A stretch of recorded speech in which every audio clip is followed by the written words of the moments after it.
22 April 2025 रोजी पहलगाममध्ये झालेल्या हल्ल्यावर भारताचा कठोर प्रतिसाद आला आहे। इंदस जल करार निलंबित करण्यात आला आहे। भारताने पाकिस्तानशी पाण्याचा करार थांबवला आहे। वाघा अटारी सीमा सुद्धा बंद केली आहे। व्यापार आणि प्रवास पूर्णपणे थांबवला आहे। पाकिस्तानी व्हिसा रद्द करण्यात आला आहे। सर्व पाकिस्तानी नागरिकांना 48 तासात भारत सोडण्याचा आदेश दिला आहे। यावर आता लष्करी मोहीम समजूया।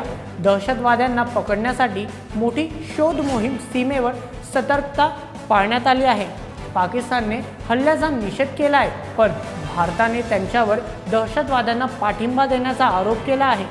पंतप्रधान मोदी आणि गृहमंत्री अमित शहा यांनी दोषींना कठोर शिक्षा देण्याचे वचन दिले आहे।